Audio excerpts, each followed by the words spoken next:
E se eu te dissesse que existe um jeito de beber um vinho com a mesma complexidade, a mesma elegância e a mesma capacidade de contar uma história que um grande Borgonha, mas sem precisar fazer um empréstimo para comprar a garrafa? Pensa comigo, quando a gente fala em vinho, que é pura realeza, aquele que todo mundo sonha em provar um dia, o nome Borgonha quase sempre aparece. É o padrão ouro, o topo da montanha.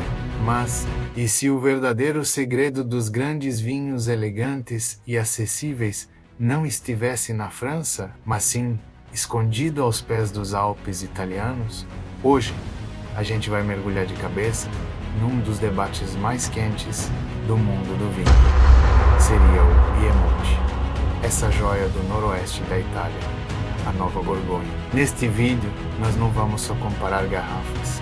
Nós vamos fazer uma viagem, vamos entender o que torna essas duas regiões tão mágicas, desde o solo antigo, cheio de fósseis marinhos, até a comida espetacular que nasceu para ser servida com seus vinhos. E o mais importante, vamos seguir o nosso ângulo, a nossa investigação para descobrir por que o Piemonte está conquistando os paladares mais exigentes do mundo e se posicionando como a escolha inteligente para quem busca vinhos com alma e história.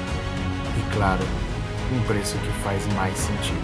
Então sirva uma taça do seu vinho preferido, porque a nossa jornada para desvendar esse mistério começa agora. Para entender essa comparação, primeiro a gente precisa saber quem são os nossos lutadores.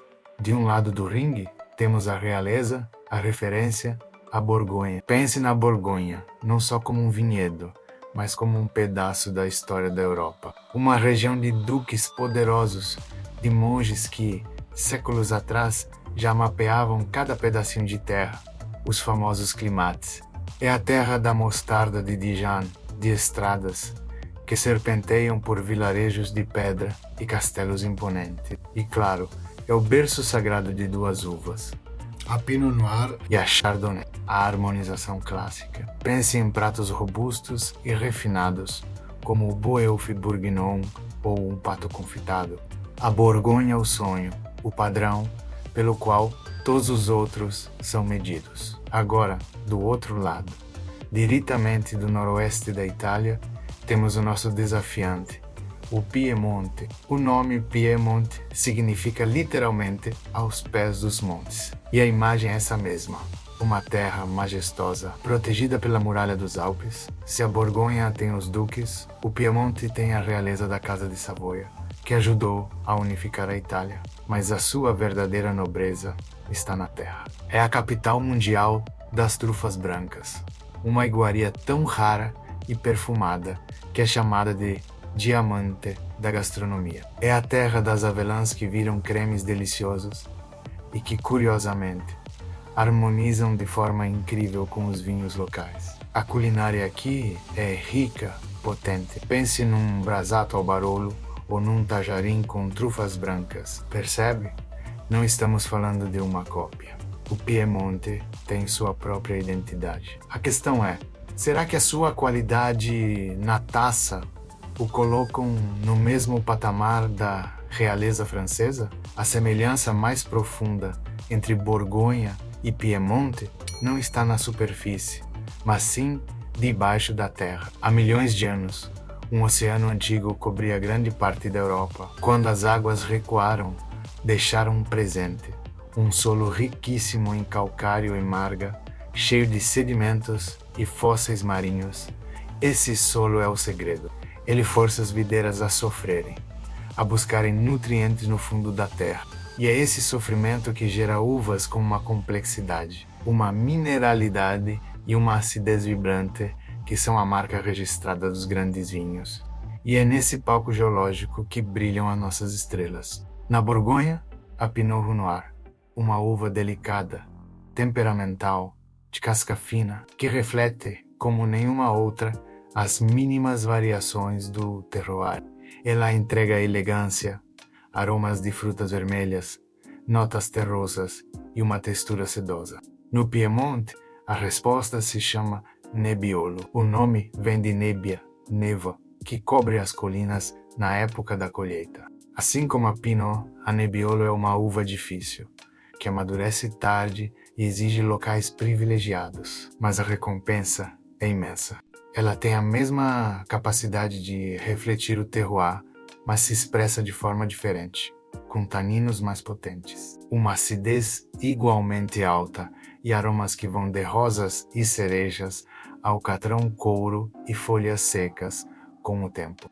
São duas uvas que não gritam, elas sussurram segredos do lugar de onde vieram. E é por isso que a comparação faz tanto sentido. Se o solo é o corpo do vinho, a filosofia de produção é a sua alma.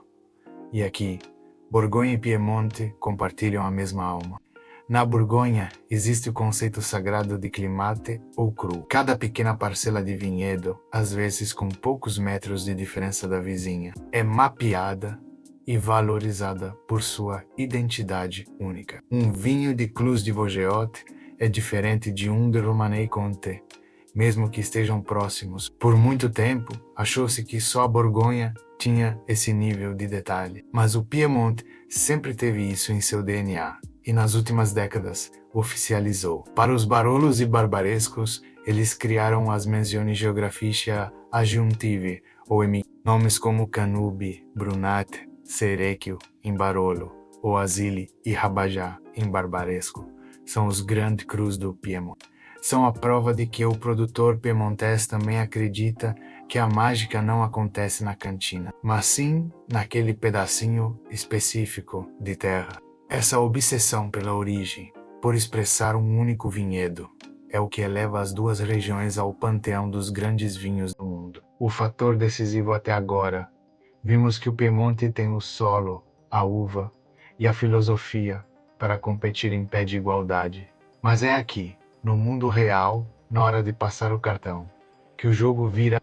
Os grandes vinhos da Borgonha, especialmente os Grande Crus, viraram artigos de luxo, itens de colecionador, com preços que podem chegar a dezenas ou centenas de milhares de reais por garrafa.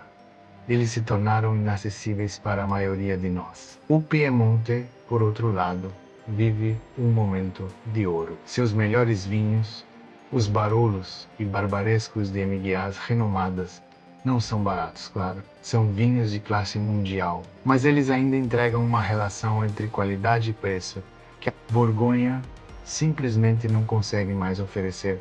Você pode beber um vinho lendário de um vinhedo específico, feito por um produtor icônico, por uma fração do preço de um Borgonha de status similar.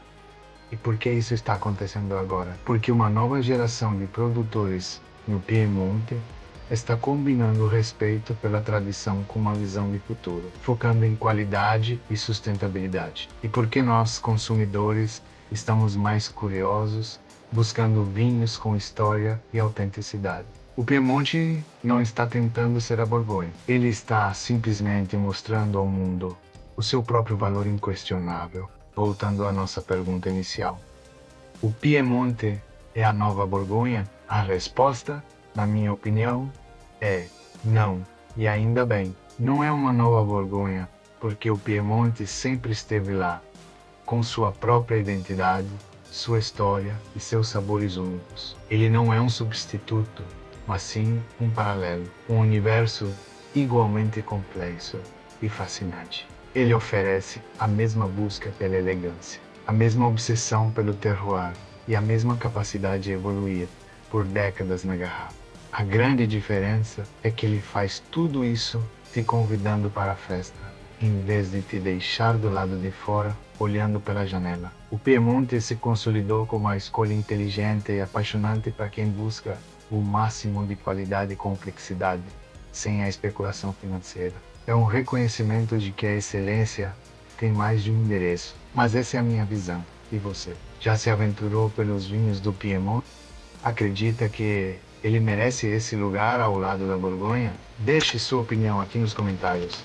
Vamos continuar essa conversa. Se este vídeo te inspirou a abrir uma garrafa ou a descobrir um novo sabor, a sua curtida é o nosso melhor aplauso. Compartilhe com aquele amigo que ama vinho. E se ainda não faz parte da nossa comunidade, inscreva-se no canal e ative o sininho, porque temos muito mais viagens como essa planejadas para você. Saúde e até o próximo vídeo.